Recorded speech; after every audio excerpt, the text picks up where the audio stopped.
আজকে আমাকে যে বিষয়টা দেওয়া হয়েছে, এই বিষয়টা হচ্ছে একটা মানে তিতা বিষয়, যে বিষয়ের মধ্যে কোনো মজা টজা নাই।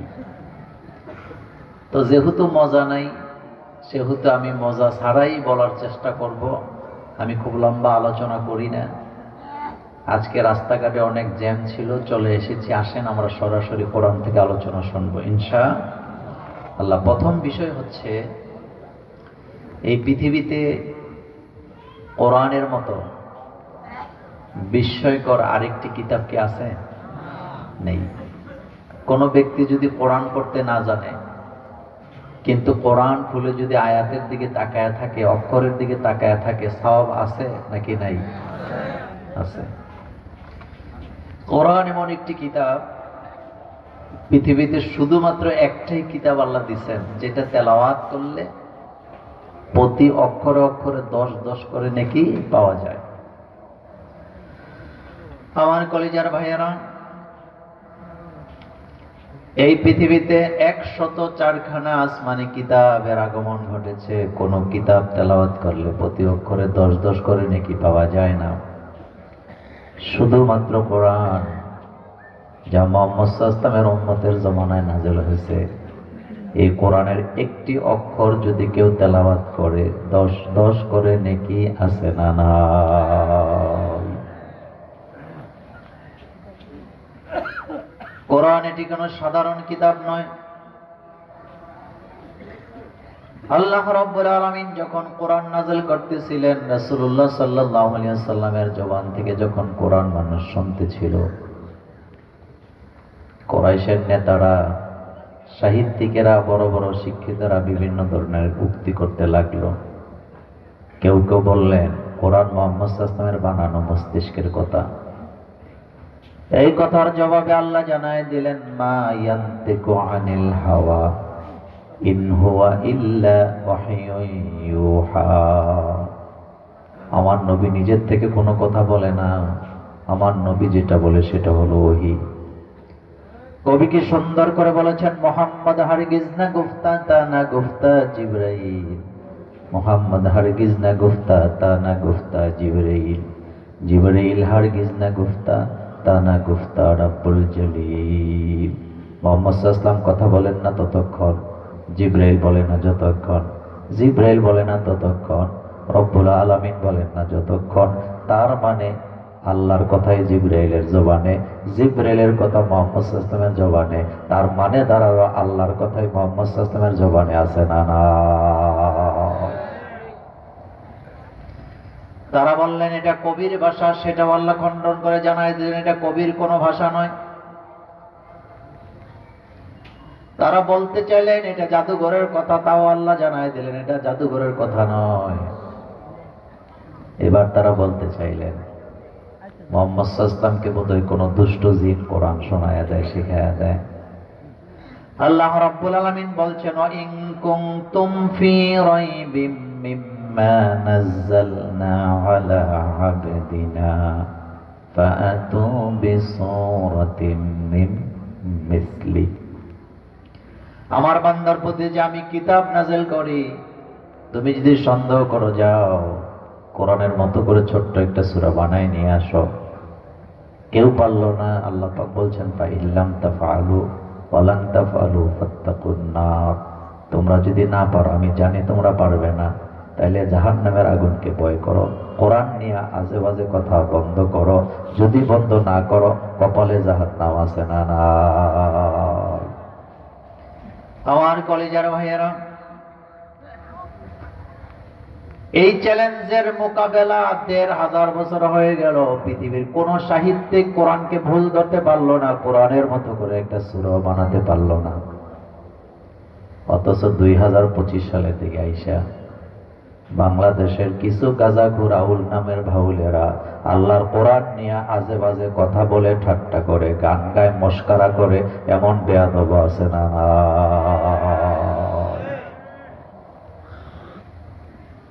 কোরআন এটা ঠাট্টা করার কিতাব নয়। আমার কাপাসিয়ার ভাইয়েরা, কোরআন কিন্তু সবাই শুনতো। মক্কায় কাফেরেরা যারা কোরআন মানত না, তারাও কিন্তু কোরআন শুনতো, ভালো লাগতো তাদের কাছে। আবু জাহেল, আবু লাহাব, উতবা, সাইবা, মুগীরা সারা রাত কাবার চত্বরে দাঁড়ায় দাঁড়ায় কোরআন শোনে মুহাম্মদ সাল্লাল্লাহু আলাইহি ওয়াসাল্লামের কণ্ঠে, আর সকালবেলা সমালোচনা করে মোহাম্মদের কণ্ঠে এত ভালো লাগে কেন, কোরআন, এই কোরআনে এত মধু লাগে কেন। কিন্তু কোরআন তারা মানত না। কিন্তু তাদের বিপরীতে হযরত আবু বকর, ওমর, ওসমান, আলী, সুমাইয়া, খাব্বাবেরা শুধু কোরআন শুনতেন না, তারা কোরআনকে এমন ভাবে নিজেদের করে নিলেন, কোরআনের জন্য জীবনটা পর্যন্ত বিলাতে রাজি আছেন না। আমার কথায় কেউ কষ্ট পাইয়েন না। বাংলাদেশেও কিছু মুসলমান আছে কোরআনের মাহফিল শুনতে ভালোবাসে, কোরআন শুনতে ভালোবাসে, কোরআন দিয়ে নামাজ পড়তে ভালোবাসে, কিন্তু কোরআন মানার বেলায় জিরো। কোরআনের আইনের কথা শুনলে মাথা গরম হয়, কেমন কেমন লাগে, হৃদয়ের মধ্যে ধাক্কা মারে, কোরআন ছাইরা দিয়ে চলে যেতে চায়, এমন মুনাফিক মার্কা মুসলমানও বাংলাদেশে আছে না। কোরআন শুধু শুনলে হবে না, তখনও 5 ওয়াক্ত নামাজ ফরজ হয় নাই। মক্কা নগরীতে আল্লাহর নবী কোরআন দাঁড়ায় দাঁড়ায় তেলাওয়াত করে। কি কিতাব, রাসূলুল্লাহর উপরে কোরআন নাযিল হয়। আল্লাহর নবী কোরআন মুখস্থ করার জন্য তাড়াহুড়া করে। আল্লাহ জানায় দিলেন, লা তুহাররিক বিহি লিসানাকা লিতাআজালা বি। নবী কোরআন মুখস্থ করার জন্য জিহ্বা এত নাড়াচাড়া করতে হবে না। আমি তো এত কঠিন করে কোরআন নাযিল করি নাই যে আপনি তাড়াহুড়া করতে হবে, জিহ্বা নাড়তে হবে। আমার জিবরাইল আপনাকে একবার তেলাওয়াত করে শোনায় দিবে, আপনি আমার জিবরাইলের সাথে একবার তেলাওয়াত করবেন, আপনার কলিজার ভিতরে কোরআন আমি জমায়ে দিব। এত সহজ করে কোরআন নাযিল করার কারণে আজকের বর্তমান পৃথিবীতে হাফেজে কোরআনের সংখ্যা 6.5 কোটি ছাড়ায় গেছে। কয় কোটি? জোরে কর না। বিভিন্ন দেশের জনসংখ্যাও এত নাই। আমার কলেজের ভাইয়েরা,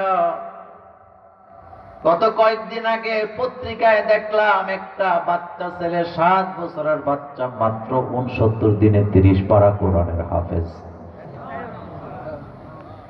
গড়ে 15 পৃষ্ঠা করে মুখস্থ করছে প্রতিদিন। সুবহানাল্লাহ পড়েন।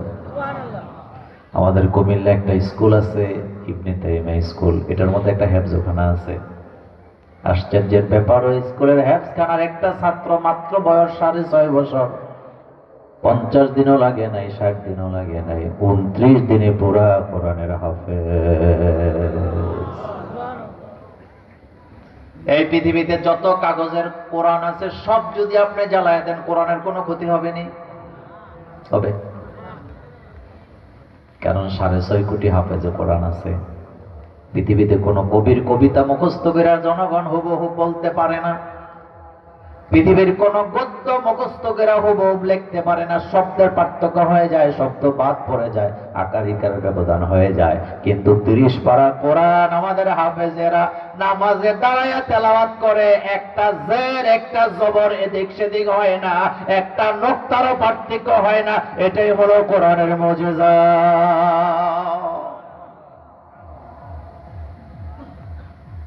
আমার কলেজার ভাইয়েরা, সেই কোরআন আল্লাহ আমাদের সামনে রাখলেন। জানতে চাইলাম, আল্লাহ কোরআন তুমি কেন দিছো? আল্লাহ বলতেছে, তাহা মা আনজালনা আলাইকাল কুরআনা লিতাশকা। নবী গো, কোরআন আমি আপনার প্রতি নাযিল করেছি, আপনি ক্লেশে পড়বেন, আপনি দুশ্চিন্তায় পতিত হবেন, আপনি ডিপ্রেশনে ভুগবেন, এই জন্য তো কোরআন নাযিল করি নাই। আমি কোরআনটা নাযিল করছি আপনার ভাগ্যের পরিবর্তন করার জন্য। এই আয়াত দ্বারা বোঝা যায় এই পৃথিবীর মানুষগুলোর ভাগ্যের পরিবর্তন হবে না ততক্ষণ, কোরআন দিয়া পরিচালিত করা যাবে না যতক্ষণ। সারা রাত আবু জাহিল, আবু লাহাব, উতবা সাহেবারা কোরআন শুনছে, মাজালিসুল কোরআন। এটা সুবহ সাদেকের সময় সবাই এক রাস্তা দিয়ে বাড়ির দিকে রওনা দিছে। আবু সুফিয়ান আবু জাহিলকে বলতেছে, আবু জাহিল ঘটনা কিন্তু ভালো নয়। কয় কি? কয় যেভাবে আমরা নিজেরা কোরআন শুনি, মক্কার সব লোক কিন্তু মুসলমান হয়ে যাবে জানলে। এবার আবু জাহিল কয় কি করা যায়? কয় আইন করে দে, আমরা নিজেরাও কোরআন শুনবো না, কাউকে কোরআন শুনতেও দিব না। পুরা ঘটনা বলা আমার উদ্দেশ্য না আমার কলিজার ভাইয়েরা। কোরআন শুনবে না, কোরআন শুনতে দিবে না, কিন্তু তারা সফল হয় নাই। রাতের বেলা যখন ঘুমাইতে গেছে একটারও ঘুম আসে না। আবু জাহেল মনে মনে আজকে তো কেউ আসবে না, আমি একা একা যাইয়া সারা রাত মুহাম্মদ সাল্লাল্লাহু আলাইহি ওয়াসাল্লামের কণ্ঠে কোরআন শুনবো। আবু সুফিয়ান তো আরো চালাক। আবু সুফিয়ান কয় আমিও গেলাম। আস্তে আস্তে সবাই আসলো, সারা রাত কোরআন শুনে যখন আবার বিদায় নিল, রাস্তার মোড়ে দাঁড়ায় আবু সুফিয়ান হাসি দিয়ে আবু জাহেল, যতই চালাকি করো, কোরআনের বিরুদ্ধে যত কাম করো, কিন্তু লাভ হবে না। আমার মন সাক্ষী দেয় একদিন সারা পৃথিবী কোরআন দখল করবে। আবু সুফিয়ান কিন্তু পরবর্তীতে কোরআন কালিমা পড়ে মুসলমান হয়েছে। আমার কলেজার ভাইয়েরা, আমার কলেজার ভাইয়েরা, কোরআনকে নিজের প্রতিপক্ষ বানায়েন না, কারণ কোরআনের সাথে অতীতে যারা বেয়াদবি করছে একটাও ইজ্জতের লুঙ্গি নিয়ে দুনিয়া থেকে যেতে পারে নাই, বরং কোরআন ওলাদের ইজ্জত বাড়া দিছে কে? আমার মা বোনেরা যারা আসছে কোরআন মাজালিসুল কোরআন, এই যে কোরআনের মাজলিস, এখানে মাহফিলে আপনারা এসেছেন, বুখারীর হাদিসে আসছে আল্লাহর নবী বলেন যেখানে কোরআনের আলোচনা করা হয়, আল্লাহর প্রশংসা করা হয়, জিকির আজকার করা হয়, ওই মাজলিস এটা কোরআনের মাজলিস। রাউযাতুম মিন রিয়াজিল জান্নাহ, এটা কিন্তু জান্নাতের টুকরা হয়ে যায়। এই যে কোরআনের মাহফিলটা জান্নাতের টুকরা, আপনাদের বিশ্বাস হয়? আস্তে কয় বিশ্বাস হয়? বিশ্বাস না হলে চতুর্দিকে তাকায় দেখেন তো কোনো বিড়ির ধোঁয়া আসেনি, কিন্তু বিড়ি খাওয়াই না লোক দুই একজন, কথা কয় না, দুই একজন। আপনার পাশের লোকটা যদি আপনাকে এইভাবে করে ইঙ্গিত দেয় জ্বালায় লাও, আপনি জ্বালাইবেন নি, আপনি কইবেন বেটা এটা কোরআনের মাহফিল, এখানে কি বিড়ি খাওয়া যায়?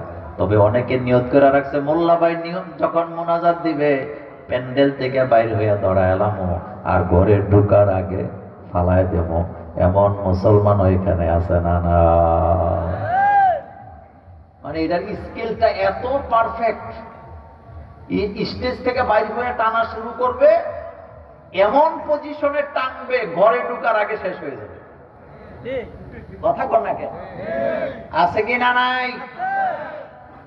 এই কোরআনের মাজলিস, এটা আমার কলেজার ভাইয়েরা, আল্লাহর নবী বলেন কোরআনের মাজলিস যেখানে সমাপ্তি করা হয়, সেই জায়গার ফেরেশতারা যখন আকাশের দিকে যায়, আল্লাহ জিজ্ঞেস করে ফেরেশতারা আমার বান্দারা কি কি চাইলো? আল্লাহ খুশি হয়। ফেরেশতারা বলে আল্লাহ তারা হেদায়েত চাইছে, তারা জাহান্নাম থেকে মুক্তি চাইছে, আল্লাহ তারা জান্নাত চাইছে। আল্লাহ বলবেন যা তোরা সাক্ষীটা, আমার বান্দাদেরকে আমি হেদায়েত দিয়ে দিলাম, আমি জাহান্নাম থেকে মুক্ত করে দিলাম, আমি আমার বান্দাদের জন্য জান্নাত ওয়াকফ করে দিলাম। কোরআন হেদায়েতের কিতাব, হুদাল লিন্নাস। এটা জানার পরেও আপনি যখন দোকানপাটে যায় বলবেন আগামী দিন আমাদের তাফসীর মাহফিল আছে, আইসো।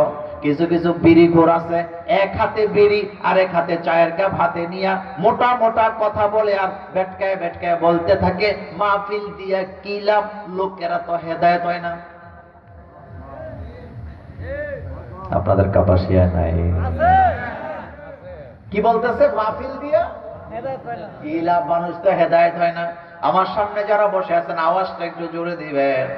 হেদায়েতের মালিক কে? নাকি মোল্লারা? আমরা মোল্লারা যদি হেদায়েতের মালিক হইতাম তাহলে এতদিন লাগতো কোরআনের আইন পাশ করতে, কবেই তো পাশ করাই নিতাম। হেদায়েতের মালিক কে? আমার কলেজের ভাইয়েরা, হযরত আদম আলাইহিস সালাম আবুল বাশার, প্রথম নবী, পৃথিবীতে আগমনকারী নবী হওয়ার পরও নিজের ছেলেকে হেদায়েত দিতে পারে নাই, যার কারণে কাবিলের নামের পেছনে জাহান্নাম শব্দটা আছে না? নাই। হযরত আদম নবী তার ছেলে কাবিলকে হেদায়েত দিতে পারে নাই। হযরত নূহ আলাইহিস সালাম নিজের ছেলে কেনানকে হেদায়েত দিতে পারে নাই। হযরত লূত আলাইহিস সালাম নিজের স্ত্রীকে হেদায়েত দিতে পারে নাই। হযরত ইব্রাহিম আলাইহিস সালাম নিজের আব্বা আম্মাকে হেদায়েত দিতে পারে নাই। আপনার আমার নবী জনাবে মুহাম্মদুর রাসূলুল্লাহ সাল্লাল্লাহু আলাইহি ওয়াসাল্লাম নিজের চাচাকে হেদায়েত দিতে পারে নাই। এটার দ্বারা প্রমাণ হয় হেদায়েতের মালিকানা কার।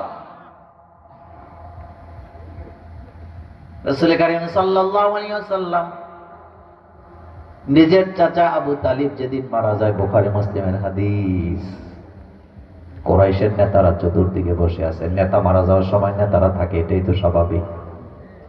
আল্লাহ নবী ইশারা দিয়ে বলতেছে, চাচা তুমি তো কালিমা পড়ো নাই, যেই খেদমত তুমি ইসলামের করছো, আমার সেবা করছো, আমারে ভালোবাসা দিছো, কালিমা না পড়লে জান্নাত পাওয়া যাবে না। চাচা কালিমাটা পড়ো।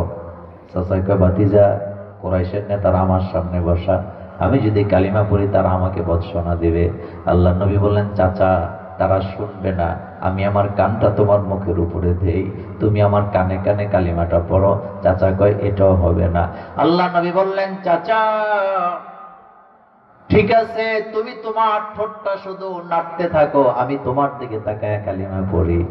হাসরের ময়দানে বলবো, আল্লাহ আমার চাচা ঠোঁট নাড়ছে, মৃত্যুর সময় আমার কাছে মনে হয়েছে কালিমা পড়তে পড়তে মারা গেছে, তুমি তারে মাফ করে দাও। চাচা রাজি হয়েছেনি? আল্লাহর নবীর ভালোবাসার নমুনা দেখে আল্লাহ রাব্বুল আলামিন বললেন, হাবিব আপনি আপনার চাচাকে ভালোবাসা ডাইলা দিয়ে হেদায়েত দিতে পারবেন না, কারণ হেদায়েতের চাবি আমি আল্লাহর কাছে। ইন্নাকা লা তাহদি মান আহবাবতা ওয়ালাকিন্নাল্লাহা ইয়াহদি মান ইয়াশা। হাবিব আপনি চাইলেই তো কাউকে ভালোবাসা দিয়ে হেদায়েত দিয়ে দিতে পারবেন না, কারণ হেদায়েতের চাবিটা কার কাছে? এই যে এত বড় মাহফিল সাজাইছেন, লক্ষ লক্ষ টাকা খরচ করেন, 20 কিলোমিটার দূর থেকে রিক্সা ভাড়া দিয়া মাহফিলে আসছেন, এমন আল্লাহর বান্দা বান্দি আছে না নাই? আবার বাড়ির কাছে মাহফিল, এখনো আসতে পারে নাই, এমন কপাল পোড়াও আছে না না? কি পোড়া? আরো চিল্লায় বলেন, কি পোড়া? আপনাদের গ্রামের নাম কি? রামপুরে একটা মসজিদ আছে না নাই? রামপুরের লোকেরা গেছে কাপাসিয়া অথবা দৌলতপুর গেছে আত্মীয়তা করার জন্য। লোকেরা জিজ্ঞেসে, তোমাদের বাড়ি কই? কয় রামপুর। কয় কোন বাড়ি? কয় মসজিদুল্লাহ বাড়ি। কি বাড়ি? মসজিদুল্লাহ বাড়ি। কয় তাই নাকি? কয় আমার দাদাই তো মসজিদে জায়গা দিয়ে গেছে, আমার আব্বা কবরস্থানে জায়গা দিছে, আমরাই তো সারাক্ষণ ইসলামের খেদমত করি।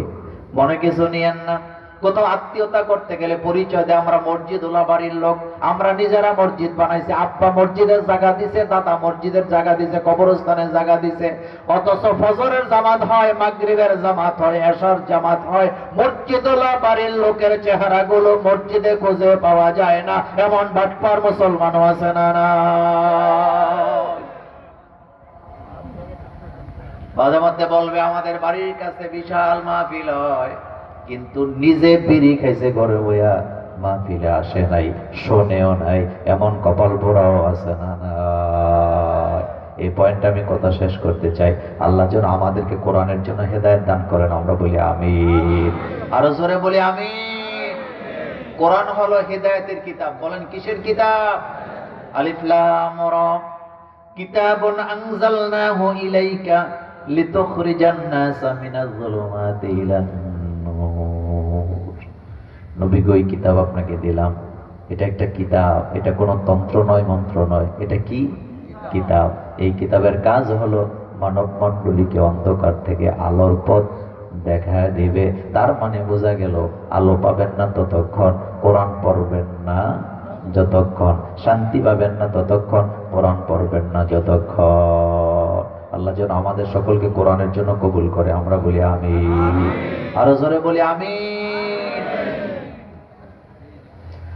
আল্লাহ পাক বলছেন, ওমা খলাকতুল জিন্না ওয়াল ইনসা ইল্লা লিয়াবুদুন। আমি তো মানব জাতিকে, জিন জাতিকে তৈরি করছি শুধুমাত্র আমার গোলামি করার জন্য।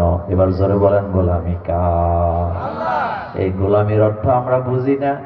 আমরা মনে করি 5 ওয়াক্ত আজান দেয়, নামাজ পড়ি, এটাই বোধহয় গোলামি শেষ, রমজানে রোজা রাখি, এটাই বোধহয় গোলামি শেষ। কিন্তু না, গোলামির অর্থ হলো একজন মানুষ অ্যাডাল্ট হওয়ার থেকে নিয়ে মৃত্যু পর্যন্ত সর্বক্ষেত্রে সর্ব জায়গায় আইন মানবে কার? নামাজে আল্লাহকে মানলেন, রোজার সময় আল্লাহকে মানলেন, মনোযোগ আছে নি? আমি আমার আলোচনার বিষয়ে ঢুকলাম এইমাত্র। আপনাদের এই কি গ্রাম, রামপুর গ্রামের মসজিদে মুক্তিযোদ্ধার কমান্ডার সাহেবের নেতৃত্বে ইফতার নিয়ে বসে আছেন। 100 লোকের ইফতার। মনোযোগ আছে নি? কয়শো লোকের ইফতার? লাইন ধরে বসে আছেন এভাবে করে 100 লোকের ইফতারি। তিনি নেতৃত্ব দিতেছেন, আমাদের মসজিদের ইমাম সাহেব দোয়া করবে, কিন্তু ইফতারির এখনো সময় হয় নাই। 5 মিনিট বাকি বা 10 মিনিট বাকি আছে। এমন সময় আপনাদের এই থানার ওসি সাহেব আইছে এক গাড়ি পুলিশ নিয়ে, আইসা দেখতেছে আপনারা বসে আছেন। মুক্তিযোদ্ধার কমান্ডার সাহেবকে জিজ্ঞেস করছে, কমান্ডার সাহেব ইফতারি করেন না কেন? কয় এখনো সময় হয় নাই, 10 মিনিট বাকি আছে। এবার ওসি সাহেব যদি বলে 10 মিনিটের বাকি থাক, সমস্যা নাই, আমার অর্ডার, ইফতারি করেন। ইফতারি করবেন নি? আপনারা বলবেন ওসি সাহেব এটা কেমন কথা? আল্লাহর আইন হলো সূর্য ডুববে না যতক্ষণ ইফতারিতে মুখ লাগানো যাবে না ততক্ষণ। এবার যদি ওসি সাহেব কয় আল্লাহর আইন মানা যাবে না আমার সামনে, আমি যা বলি তা করতে হবে, নতুবা কিন্তু গুলি করে মাথার গুলিটা উড়ায় দেব, এখন বোধহয় রাজি হইবেন? জোরে কর না, এখন বোধহয় রাজি হইবেন? কমান্ডার সাহেব বসা থেকে দাঁড়ায় বলবে, মিয়া ওসি সাহেব তোমার কি কোনো বিবেক নাই? সারাদিন কষ্ট করে রোজা রাখছি, আল্লাহর আইন হলো সূর্য ডুবার পরে আমাকে ইফতারি করতে হবে, 1 সেকেন্ড আগেও করা হবে না। তুমি একটা গুলি নয় 100টা করো, তবু আমরা ইফতারি করব না, প্রয়োজনে জীবন দেব, এরপরও আল্লাহর আইন ভঙ্গ করা হবে না। রমজান ইফতারের সময় মসজিদের বারান্দায় আপনার ইমারের মধ্যে যে দীপ্ত প্রদীপ জ্বলেছিল, যে আল্লাহর আইন হচ্ছে সূর্য ডুবার পরে খাওয়া যাবে, আগে খাওয়া যাবে না, প্রয়োজনে গুলি খাবো, কিন্তু ইফতারি করব না। রমজানের বাইরে যখন ব্যবসা করতে বসছিলেন, ফ্যাক্টরি খুলতে গেছিলেন, তখনও তো আল্লাহ বলছিল হাল্লালাল্লাহুল বাইআ ওয়া হাররামার রিবা, আমার আইন হলো এখানে হালাল টাকা দিয়ে ব্যবসা করা যাবে, সুদের ব্যবসা করা যাবে না, সুদে টাকা লাগানো যাবে না। এই জায়গায়ও এইভাবে করে মানার দরকার ছিল না কি ছিল না? কিন্তু মানছেননি। তাহলে কি ইবাদত হইল নাকি ফাঁকিবাজি হইল? আপা আল্লাহ পাক বলছেন আফাতুমিনুনা বিবাদিল কিতাব ওয়া তাকফুরুনা বিবাদ। তোমাদের কি হলো, কিতাবের কিছু মানো কিছু মানো না। এটা যদি করো, দুনিয়াতে আমি তোমাদেরকে লাঞ্ছিত অপমানিত করব, আর কিয়ামতে আমি তোমাদেরকে ধাক্কায়া জাহান্নামে ফালায় দেব। আমি এই পয়েন্টটা এভাবে বলতে চাই আমার কলিজার ভাইয়েরা। রমজানের রোজা ভাঙ্গার সময় যেইভাবে মজবুতির সাথে আল্লাহর আইনকে আমরা মেনেছিলাম, এর বাইরে যত জায়গা আছে সব জায়গায় এভাবে কোরআনের আইন মানার দরকার আছে না? না, বাংলাদেশে বোধহয় সুদ আর ঘুষ নাই। জোরে কন্যা, ঘুষ খাওয়া হালাল না হারাম? সুদ খাওয়া হালাল না হারাম? একটা কিন্তু আরেকটার ভাই। আমি 2-1টা পয়েন্ট সুন্দর করে বলে দিয়ে যাব আমার কলিজার ভাইয়েরা। 1 নম্বর কথা বলি, আমাদের দেশে ঘুষ আছে না? না। আল্লাহর নবী বলেছেন আর রাশি ওয়াল মুরতাশি কিলাহুমা ফিন্নার, যারা ঘুষ খায়, যারা ঘুষ দেয়, 2 দলই জাহান্নামী। এটা জানার পরেও বছর বছর উমরা হজ করে, দাড়িতে মেহেদিও লাগায়, আবার পটলা পটলা ঘুষও খায়, ডাকাতে বাড়িও করে, বিদেশে টাকাও পাচার করে। এমন ঘুষখোর আমার বাংলাদেশে আছে না? না। কয়দিন আগে এক বুদ্ধিজীবী আমাকে বলতেছে, মোল্লা ভাই নমুনা তো ভালো নয়, বাংলাদেশে বোধহয় কোরআনের আইন কায়েম হয়ে যাবে, তো যদি হয়ে যায় পরের দিন থেকে আপনারা কি ঘুষখোরদের হাত কাটা শুরু করবেন? আমি বললাম ভাই জান এত পেরেশানি হইয়েন না, আমরা মোল্লারা কি হাত কাটার জন্যই দুনিয়াতে আসছে নাকি? আমরা তো হাত কাটার জন্য কোনো টাকশালও বানাই নাই, করাতও বানাই নাই, তোকে কাটবেন কবে? আমি বললাম ইসলাম যদি ক্ষমতায় আসে তাহলে কথা দিলাম যতদিন পর্যন্ত 18 কোটি মানুষের খাদ্যের নিশ্চয়তা দেওয়া যাবে না, এর আগে একটা হাতও কাটা হবে না।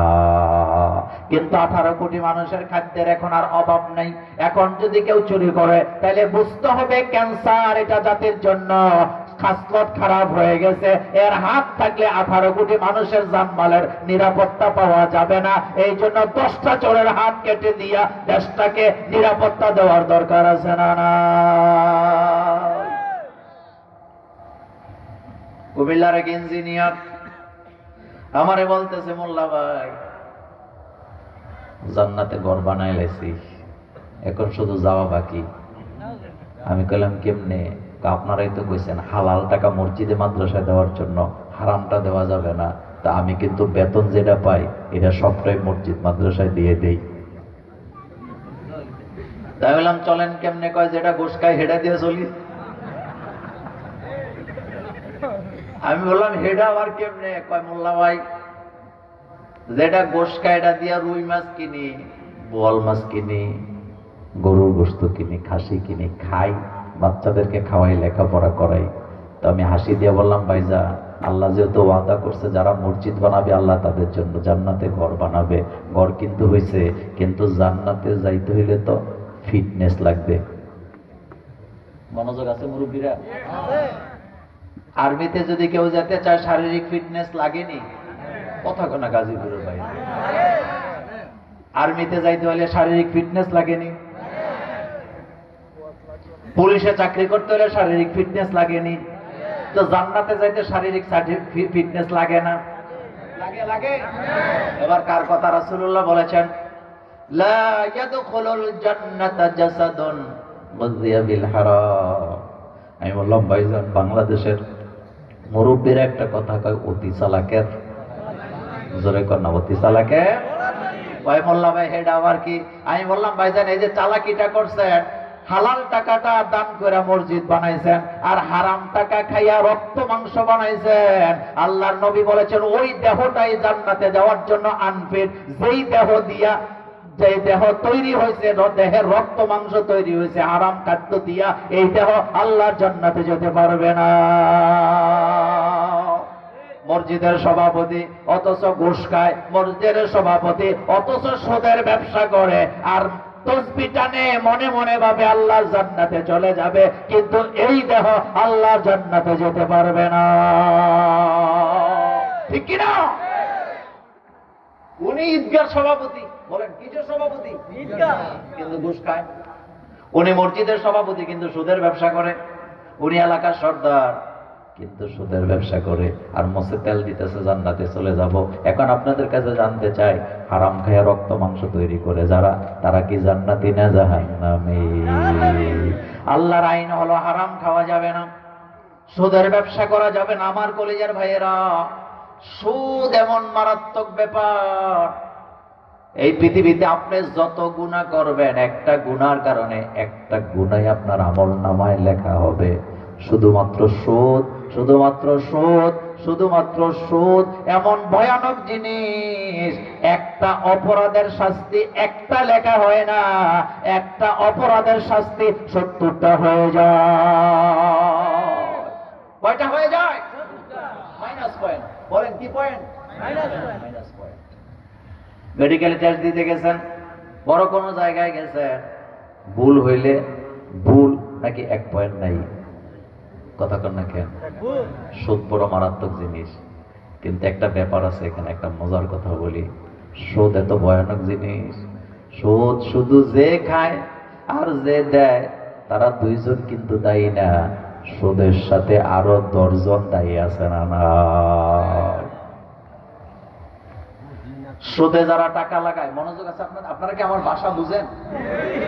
সুদে যারা টাকা লাগায় তিনিও সুদের পাপে পাপী, সুদে যিনি টাকা নেয় তিনিও সুদের পাপে পাপী, সুদের যিনি সাক্ষী হয় তিনিও সুদের পাপে পাপী, সুদ যিনি লিখে দেয় তিনিও সুদের পাপে পাপী, সুদের টাকা যিনি বহন করে নেওয়া যায় তিনিও সুদের পাপে পাপী, সুদের যিনি সহযোগিতা করে তিনিও সুদের পাপে পাপী, এমনকি যিনি সাক্ষী হইয়া পরামর্শ দেয় তিনিও সুদের পাপে পাপী।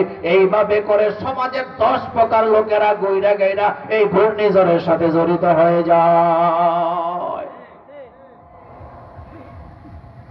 আল্লাহর নবী বলেছেন সুদের 70টা গুনাহ, তার ভিতরে সবচেয়ে ছোট গুনাহটা হলো নিজের মায়ের সাথে জিনা করা।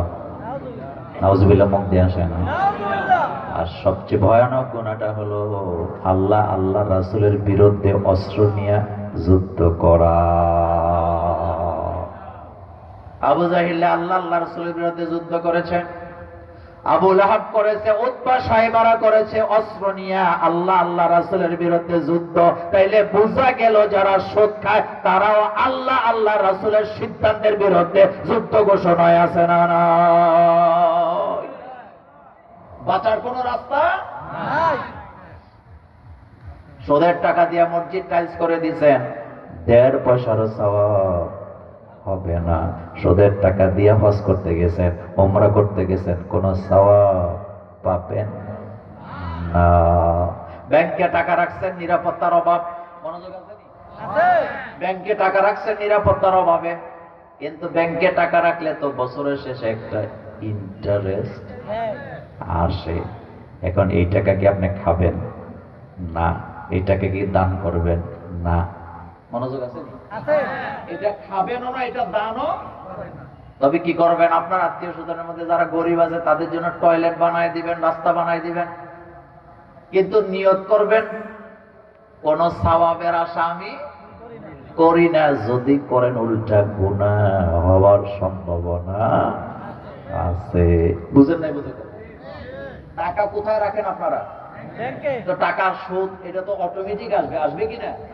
যেই টাকাটা আপনি পাবেন, সুদের টাকাটা, আসলটা আপনার, সুদের টাকা যেটা আপনি পাবেন, এই টাকাটা আপনি আপনার আত্মীয় স্বজনের মধ্যে যারা গরিব আছে তাদের উপকারে খরচ করবেন। তবে নিয়ত করবেন সওয়াবের না। কিসের না? সওয়াবের না। কারণ টাকাটা হালাল না হারাম? হারাম। আরেকটা কথা কিন্তু বলছিলাম, সুদের সাথে কয় প্রকার লোকেরা জড়িত হয়ে পাপিষ্ট হবে? 10। আমাদের কুমিল্লার দেবিদ্দার একটা থানা আছে, ওখানে চেয়ারম্যান মাহফিলে গেলাম। তো চেয়ারম্যান আমার আগে বক্তৃতা দিতে যায়, বলতেছে মোল্লা ভাই একটা ঘটনা বলি। আমি কই কি ঘটনা? কই দেখেন, আমি যখন চেয়ারম্যান হইয়া ইউনিয়ন কাউন্সিলের অফিসে বসলাম, আমার টেবিলে এই পরিমাণ দরখাস্ত জমা পড়ছে শুধু সুদের বিচার আচার করার জন্য। মনোযোগ আছে? কিসের বিচার? সুদের বিচার। তো উনি বলতেছে আমি তো আর বুঝতে পারি নাই, আমি কাগজপত্র দেখে বুঝলাম এই সুদের বিচার আচার যদি আমি করি তাহলে অন্য কাজ করার আর সুযোগ আমার নাই। তো চেয়ারে বসে বসে অনেক চিন্তা করলাম কি করা যায়। চিন্তা ভাবনা করে পরের দিন একটা মাইক ভাড়া করলাম, করে আমি নিজের মতো করে একটা লিখা লিখে মাইকম্যানকে দিয়ে বললাম, তুই আমার পক্ষ থেকে আমার ইউনিয়নে পুরাটাতে মাইকিং করে বলবি যারা সুদে টাকা লাগাইছেন তারা টাকা ফেরত পাবেন না। কথা বুঝেন না? তারা টাকা, আর যারা নিছেন তাদেরকেও দেওয়া লাগবে না। আর এই নিয়ে ইউনিয়ন কাউন্সিলে কোনো বিচারও দেওয়া উনি কয় মোল্লা ভাই কি মুসিবতে বললাম। এই ঘোষণা দেওয়ার পরের দিন থেকে দেখি এলাকার ম্যাক্সিমাম প্রভাবশালী লোকেরা আমারে সালামও দেয় না, আমার সাথে কথাও বলে না। খবর নিয়ে দেখলাম 90% লোকেরা সুদের সাথে জড়িত। কারণ সুদ মানে কাঁচা টাকা। কথা কর, কাঁচা টাকা। কথা কয় না কাজী করে। সুদ মানে কাঁচা টাকা। তো টাকার লোভ কম না বেশি? বেশি। নিজের মা হইয়া ছেলের কাছে সুদে টাকা লাগায় এমন মাও বাংলাদেশে আছে।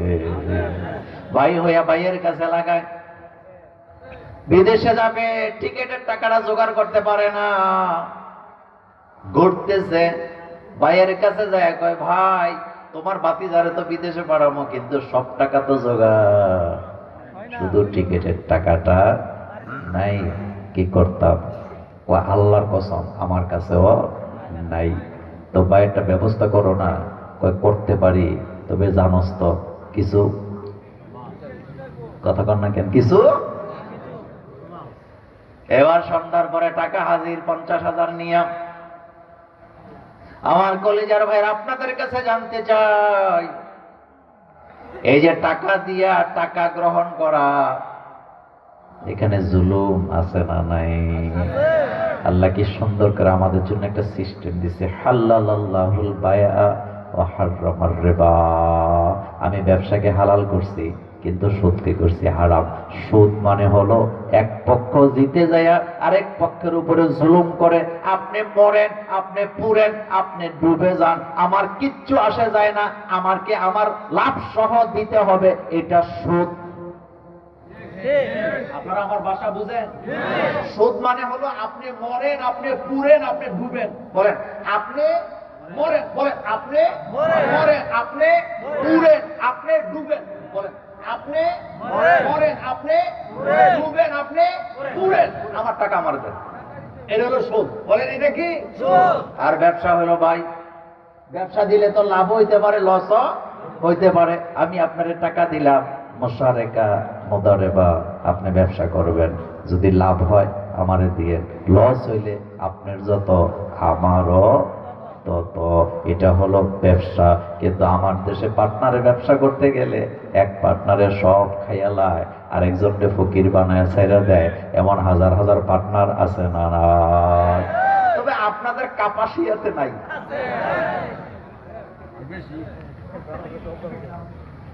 আমার কলিজার ভাইয়েরা, হালালাল্লাহুল বায়আ ওয়া হাররামার রিবা। পানির নিচের মাছ বিক্রি কইরা হারাম কামাই করতেছি প্রতিনিয়ত। এই সংখ্যাটা সমাজে কম নাকি বেশি? কালকে সকালে কবেন মোল্লা ভাই এত তিত্তা ওয়াজ করে গেছে, কিছু মজা পাই নাই।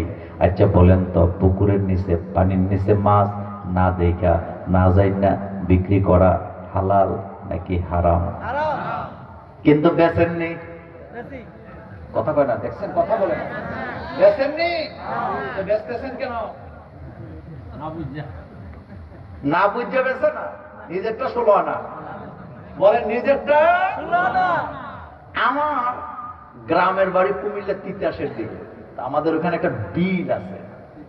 তো বিলের মধ্যে আমাদের এলাকায় ছোট্ট ছোট্ট পুকুরের মতো কাটে, এদের আপনার কি করে? খাদ। হ্যাঁ কি বলে? খাদা। হ্যাঁ ডাঙ্গাও বলে। তো এইরকমের খাদ, দেখ মনোযোগ আছে, ও পানি ভর্তি। তো একজন আরেকজনকে কন্ট্যাক্ট করছে যে তোরে 10,000 টাকা দেব, তুই শুধু পাবলিসিটি করবি যে এই খাবার মধ্যে এত মাছ, রাতের বেলা একদিক দিয়ে যাইতে লাগলে শুধু মাছের আওয়াজই পাওয়া যায়। মানে কি ফিট করছে? দালাল। কি ফিট করছে? দালাল।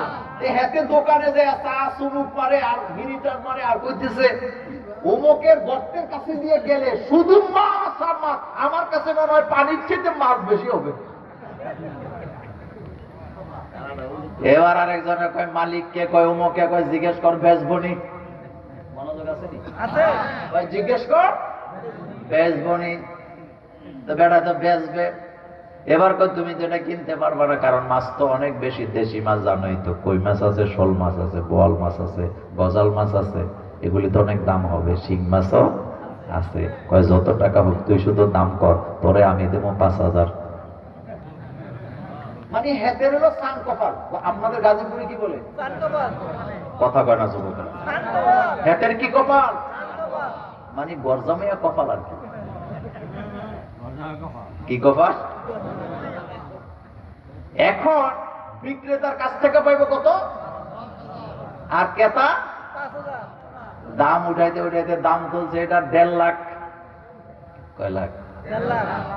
এবার যেই বেটা কিনছে, এই বেটার পোলা দুইটা বিদেশে থাকে, বিদেশি টাকা বুঝেন তো গরম, বিদেশি টাকা হলো নাকি 1.5 লাখ টাকা দিয়ে পুকুর কিনছে। আনফরচুনেট আমি তখন বাড়িতে আসিলাম। 1.5 লাখ টাকা দিয়ে কিনার পরে মাছ বিক্রি করছে 27,000 টাকা। কত করার পরে বাজারে স্টক করছে, হাসপাতালে নিয়ে গেছে, এখন লাগছে গেঞ্জাম, এখন লাগছে।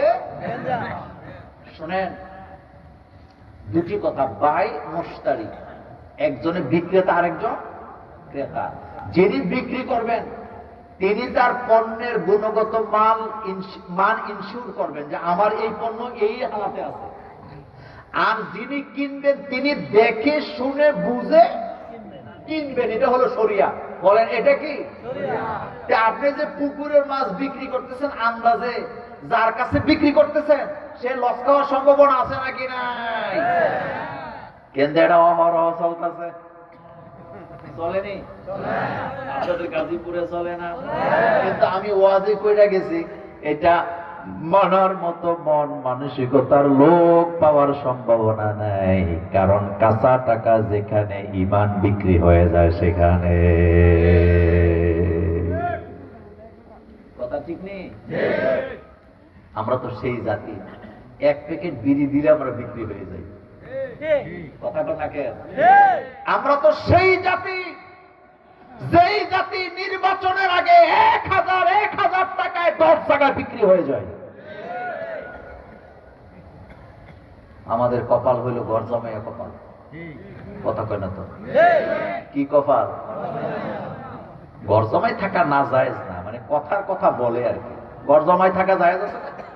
আছে। অনেক নবীরাই তো শ্বশুর বাড়িতে কাটাইছে। হযরত ইব্রাহিম আলাইহিস সালাম তো টানা, হযরত মুসা আলাইহিস সালাম টানা 8 বছর, এরপরে আরো 4 বছর। কত হয়েছে? হযরত ইব্রাহিম আলাইহিস সালাম টানা 8 বছর শ্বশুর বাড়িতে থাকার মধ্যে দোষের কিছু নাই, কিন্তু আমাদের বাংলাদেশের শ্বশুর বাড়িতে বেশি দিন থাকলে কপালে দুর্গতি আছে না? প্রথম দুর্গতি হলো লোকেরা বলবে কি, হ্যাঁ এটা কি ভালো লক্ষণ? দেখেন এটা ভালো লক্ষণ না। রাসূল সাল্লাল্লাহু আলাইহি ওয়াসাল্লাম বলেছেন, তুমি যখন কারো বাড়িতে মেহমান হও 3 দিন, কয়দিন? এই 3 দিন হলো মেহমান, তুমি সম্মানে খাবা। 3 দিনের পরে যেটা খাবা এটা সাদাকা। বুঝছেন আপনারা? আবার বেয়ের বাজে হউর বাজে একেবারে খোড়া গাইড়ে দিয়ে না। 3 দিনেই মেহমানদারি, এটা মেহমান খাইছেন, পরে যেটা খাইছেন এটা কি সাদাকা। কথা কেন তো? একতে 6 মাস পরে শ্বশুর বাড়িতে গেছে। শ্বশুর বাড়ি জামাই কিন্তু কখনো বুড়ো হয় না। 80 বছর বয়সে গেলে ওকে আমাদের জামাই এসে। কথা ঠিক না? দেখেতে 6 মাস পরে শ্বশুর বাড়িতে গেছে। রাতের বেলা ঘুমের আগে শাশুড়ি আম্মা 1 গ্লাস দুধ নিয়ে আইসা বলতেছে, জামাই এতদিন পরে আইসো, যাইতে কিন্তু দেবো না, দেশি মুরগিটাই তো জব করছি, তোমার জন্য দুধও রাখছে, অনেকদিন থাকবা। জামাই মুসকে হাসি দেয়, আম্মা 3 দিন পরে সিদ্ধান্ত, কয়দিন থাকা যায়? কয়দিন? কেন তো আমাদের মা বোনেরা আসা না এখানে, জামাইয়ের লেগে কলজাটাও কি দিয়া দেয়। তো জামাই গ্লাসের দিকে তাকায় দেখে দুধের অর্ধেকটা, মানে গ্লাসের অর্ধেকটা দুধ আর অর্ধেকটা সরই তো কোন আপনারা নাকি? তো জামাই আঙ্গুল গ্লাসের মধ্যে ঢুকাইয়া উঠাইয়া দেয়ালের মধ্যে মারছে। কোথায় মারছে? দেয়ালে। যেখানে মারছে ঠিক সেখানে আটকায় আছে। মানে বুঝা গেছে দুধের মধ্যে কি নাই, ভেজাল নাই। শাশুড়ির কত মায়া। তো জামাই সামনে লিখছে এটা প্রথম দিনের দুধ। শাশুড়ি কয়, জামাই কিছুই তো বুঝলাম না, দুধ দিলাম খাওয়ার জন্য, কিন্তু দেওয়ালে মারলা কেন? কয়, আম্মা এটা 3 দিন পরে জানাবো। বউ কয়, ঘটনা কি? কি শুরু করছো? জাদুটোনা করবা নাকি? কয়, না জাদুটোনা করবো না। কয়, এখানে মারছো কেন? এখন জামাই কবিতা রচনা করতেছে, হামেশা ইজ্জত মেহমান ব একখানা নমি মানাত, হামেশা ইজ্জত মেহমান ব একখানা নমি মানাত, আগার মানাত সবে দিগার নমি মানাত, গুলগুলিস্তা জুদা গস্তা তরু তাজা নমি মানাত, আগার মানাত সবে দিগার নমি মানাত, হেজাবে নও আরসরা বসহারে নমি মানাত, আগার মানাত সবে দিগার নমি মানাত। দুধের পাশে লিখে রাখছে এটা প্রথম দিনের দুধ। দ্বিতীয় দিন শাশুড়ি আম্মা আবার আইছে দুধ নিয়া। জামাই অনেকদিন থাকবা, যাইতে দেবো না, তুমি আমার আদরের জামাই, তোমারে তো ভালো ভালো খাবারই খাওয়াই। এবার জামাই দুধের গ্লাসের দিকে তাকায় দেখে আজকে দুধ আছে কিন্তু সর। আজকে কততম দিন? তো জামাই গ্লাসের দিকে তাকায় মুছে হাইসা এবার আঙ্গুল ঢুকাইয়া দেয়ালের মধ্যে মারছে। যেখানে মারছে আজকে 1 বিঘত নামছে। কয় বিঘা? মর্যাদা বাড়ছে না কমছে? কয় নাম্বার দিনের ঘটনা? এবার জামাই লিখে রাখছে এটা দ্বিতীয় দিনের দুধ। শাশুড়ি আম্মায় কয় জামাই অনেকদিন থাকবা। তৃতীয় দিন আবার ঘুমের আগের শাশুড়ি আম্মা দুধ নিয়ে আইছে। জামাই দুধের গ্লাসের দিকে তাকায় দেখে এই মাথা থেকে ওই মাথা দেখা যায়। কি মিশানো? কি মিশানো? এবার জামাই আঙ্গুল ঢুকাইয়া যখন দেয়ালের মধ্যে মারছে, দেয়ালের মাথা থেকে গড়াইয়া মাটিতে যায় ঠেকছে। এবার জামাই কয় আম্মা মনে কিছু নিয়েন না, কালকে সকালে ফজর পইরা গুড বাই টাটা। শাশুড়ি আম্মা কয় জামাই আদর যত্ন তো কম করি না, যাবা কেন? কেন যাবা জামাই, এত আদর করি। জামাই কয় আম্মা আদর যত্ন তো বুঝি না, কিন্তু রাসূলুল্লাহ বলছে 3 দিনের বেশি থাকলে এটা সদাকা হয়, এটা মেহমান হয় না। কবি বলেছেন হমেশা ইজ্জত মেহমান বএখানা নমি মানাত, আগার মানাত সবে মানাত সবে দিগার নমি মানাত। আম্মা মেহমান যখন বাড়িতে আসে প্রথম দিন যে কদর থাকে, খাবার থাকে, দ্বিতীয় দিন এটা থাকে না। গুলগুলস্তা জুদা গাস্তা তরু তাজা নমি মানাত, আগার মানাত সবে মানাত সবে দিগার নমি মানাত। আম্মা ফুল যখন বাগান থেকে আলাদা করা হয় একদিন তরু তাজা থাকে, দ্বিতীয় দিন আর থাকে না। হেজাবে নাও আরসরা বসাও হারে নমি মানাত, আগার মানাত সবে মানাত সবে দিগার নমি মানাত। আম্মা নতুন বউ যখন বাড়িতে আসে প্রথম দিন স্বামীরে লজ্জা পায়, দ্বিতীয় দিন একটু কমে, তৃতীয় দিন আরেকটু কমে, কমতে কমতে এমন পর্যায়ে যায় জামাই রে কান দইরা গোড়া। আম্মা তাকায় দেখেন এটা প্রথম দিনের দুধ, যেখানে মারছি যেখানে মারছি, তার মানে মেহমানের কদর 100% উপরে ছিল। কিন্তু আম্মা দেখেন দ্বিতীয় দিনের দুধ কদ্দুর নামছে, তো আজকেরটা দেখেন মাথা থেকে নিচে যায় নামছে। আর যাইব কই? ইজ্জত থাকতে বলেন, ইজ্জত থাকতে।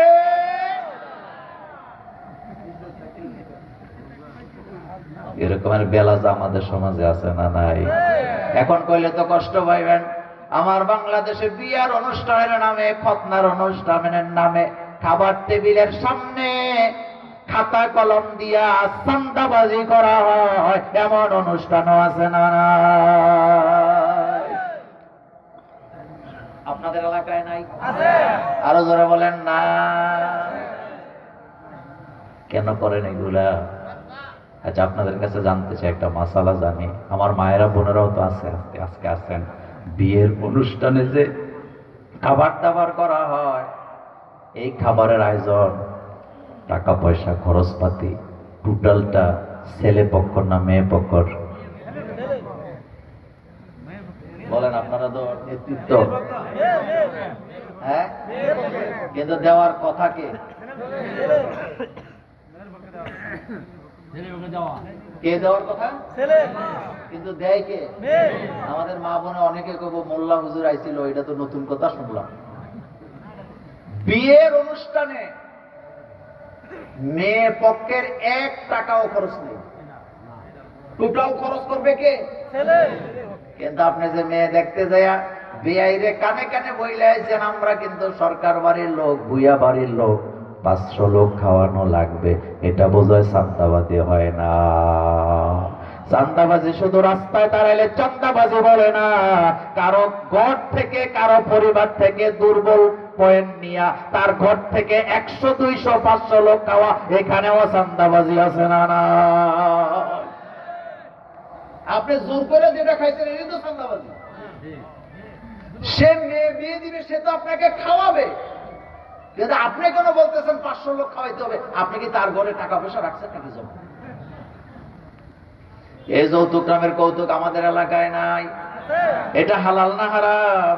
কথা লম্বা করতে চাই না আমার কলেজের ভাইয়েরা, সুদের ব্যাপারে কথা বলছিলাম।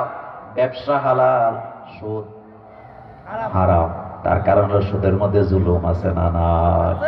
আজকে কিন্তু একটা কথা শিখিয়ে দিয়ে গেলাম, সুদ মানে হলো তুমি মরো, মনে আছে নি? তুমি মরো, তুমি পুরো, তুমি ডুবো, আমার কিচ্ছু আমারটা আমারে দিতে হবে, দিয়ে দিবা। সুদে আসলে দিবা, চক্রবর্তী সুদ লাগাই দিবা, এটারে কি কয়? সুদ। এটা হালাল না হারাম? কিন্তু ব্যবসাটা কি? হালাল। কিন্তু কাফেরেরা চালাক তো, তারা কই ব্যবসা আর সুদ দুইটা তো একরকমই লাগে। বলছেনি সূরা বাকারা আল্লাহ বলেন, তারা ঘোষণা দিছে ব্যবসার সুদ তো একরকমই লাগে। নবী আপনি জানায় দেন দুইটা একরকম নয়। একটার মধ্যে লাভও আছে, লসও আছে, কিন্তু আরেকটার মধ্যে লসের ভাগ নেই। যিনি নিলেন টাকাতে মরে যাক, পুড়ে যাক, ধ্বংস হয়ে যাক, তাকে ক্ষমা করা হয় না। আমার দেশে অনেক লোক আছে নিজের বাপে ঋণ নিছে ব্যাংকের থেকে, ছেলেদের জীবনে বাড়িঘর বিক্রি করে দেওয়া লাগে, এমন সুদ আছে না? না, একটা কথা মনে রাখবেন, সুদে যারা টাকা নেয় তারাও ধ্বংস, যারা সুদে টাকা লাগায় তারাও। আরেকটা কথা বলে, আপনি যদি এই চিন্তা করে থাকেন যে সুদে টাকা নিয়ে আপনি বিভিন্ন ব্যবসা বাণিজ্য করে অনেক বড় লোক হবেন, আপনি নিশ্চিত থাকেন আপনি আগাবেন 1 কদম, পিছিয়ে যাবেন 10 কদম। কথা বুঝাইতে পারি নাই? কারণ এটার মধ্যে অভিশাপ আছে। বলেন, এটার মধ্যে কি আছে? অভিশাপ আছে। আর এই অভিশাপ থেকে বাঁচার ক্ষমতা আমাদের কারো নাই। এই জন্য আল্লাহর আইন লাগবে আমার কলিজার ভাইয়েরা। এখন মুশকিল হলো, আমাদের রাষ্ট্রের আইনের কারণে আমরা এমন জায়গায় ধরা পড়ে গেছি, ব্যবসা করলে সুদের সাথে জড়াইতে হয়। আমার দেশের প্রত্যেকটা ব্যাংকে এমন ভাবে আইনের জালে গ্রাও করা হয়েছে, সুদের থেকে বাঁচার কোনো রাস্তা তাদের নাই। আমি আপনাকে 2টা দেশের দৃষ্টান্ত দিব। কয়টা? একটা দেশ আছে ব্রুনাই। বলেন কি? কথা বল না। ব্রুনাই ছোট্ট একটা দেশ, মালয়েশিয়ার পাশে। এই ব্রুনাই সরকার 2019 সালে ঘোষণা দিলেন আমাদের দেশ চলবে শরিয়া আইনে। কি আইনে? দেশটা অনেক ধনী। কত ধনী? ওই দেশের রাজার স্বর্ণের বিমান আছে, স্বর্ণের গাড়ি আছে, স্বর্ণের টয়লেট আছে, স্বর্ণের তরবারি আছে, স্বর্ণের প্রাসাদ আছে, স্বর্ণের মসজিদ আছে। মনোযোগ আছে নি? কোন দেশ?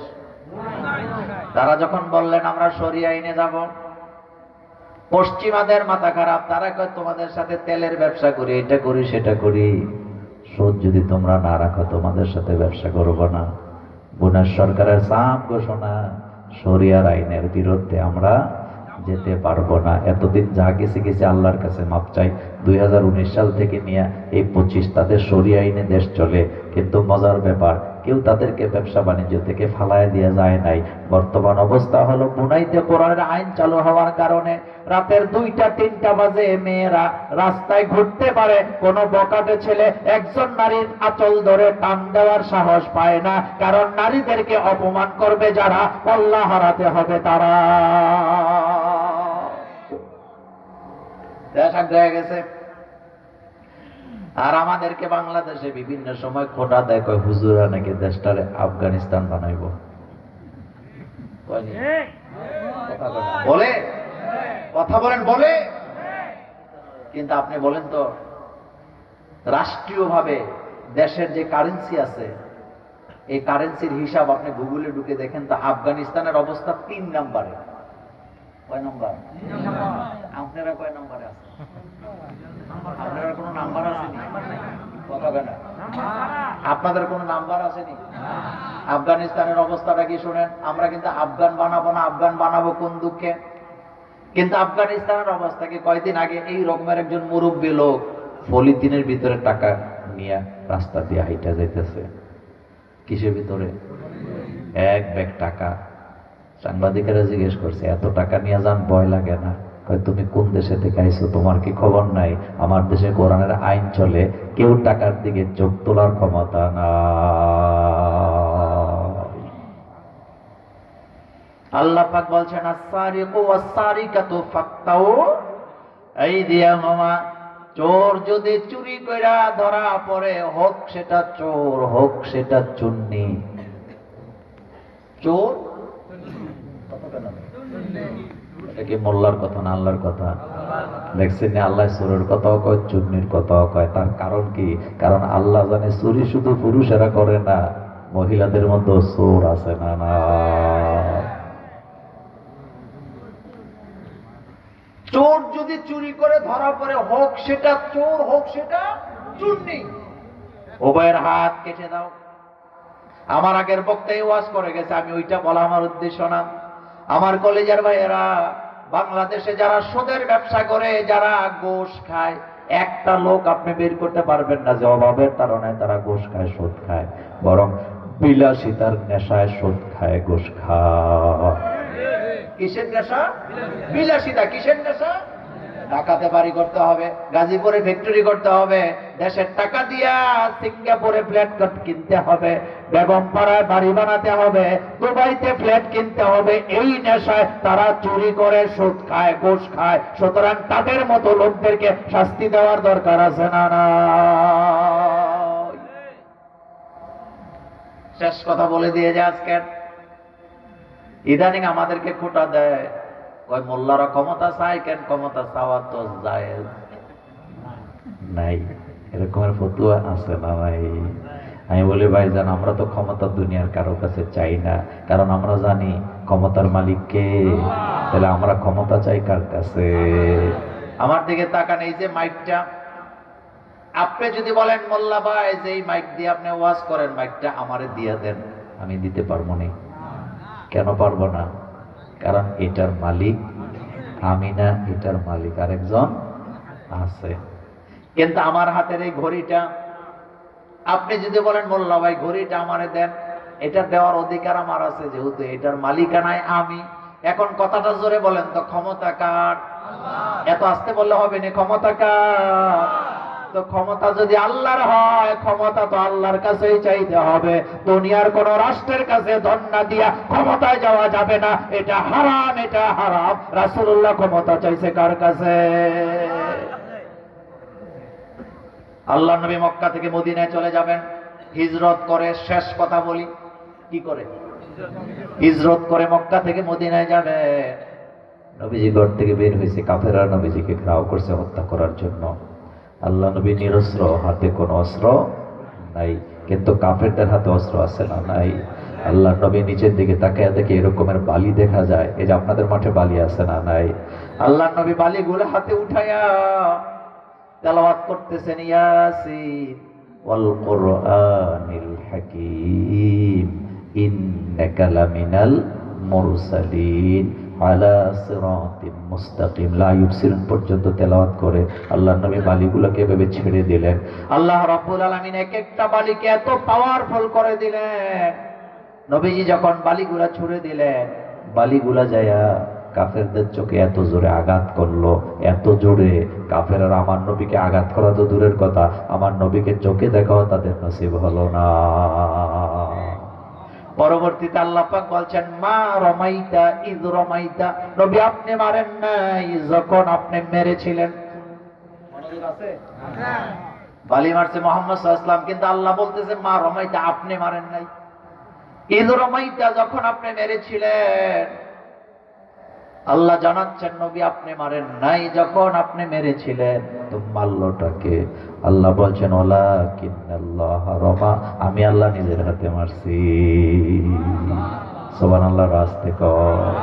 এবার আল্লাহ নবী আল্লাহর কাছে দোয়া করতেছে, অকুর রব্বি আদখিলনি মুদখালা সিদকিন ওয়া আখরিজনি মুখরাজা সিদকিন ওয়াজআল লি মিন লাদুনকা সুলতানান নাসীরা।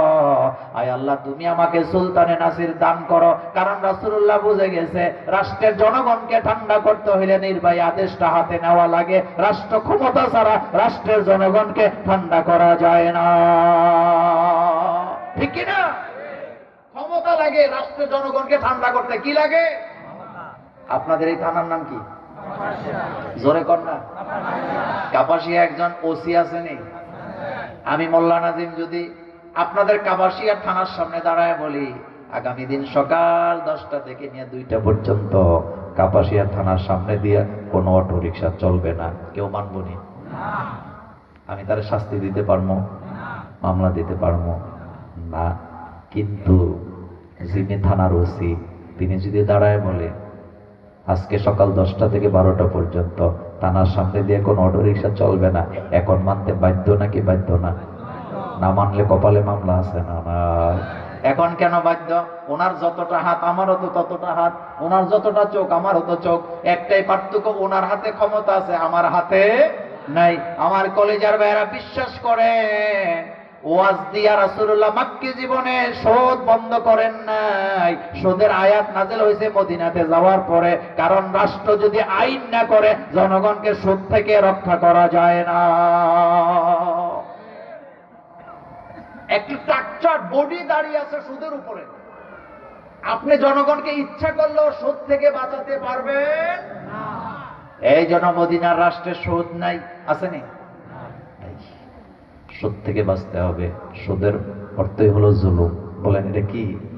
জুলুম, জুলুম, জুলুম। সুদ মানে যার আছে আরো বাড়ায়, আর সুদ যে দেয় দিতে দিতে নিজে যত ফকির আছে আরো ফকির হয়ে যায়।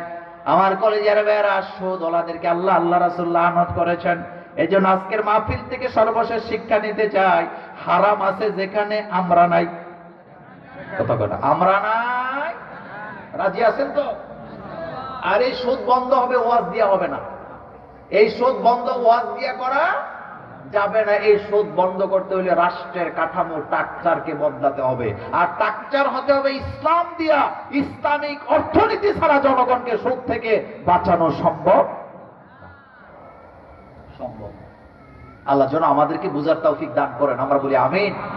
সুতরাং ইসলাম যেখানে আমরা আছি, আগামীতে এই সুদ রাষ্ট্রীয়ভাবে বন্ধ হোক, আমরা কি চাই? আরো জোরে বলেন চাই।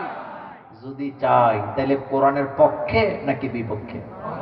কোরআনের সাথে আমরা থাকবো। রাজি আছি তো? আল্লাহ যেন আমাদেরকে কবুল করেন, আমরা বলি আমিন।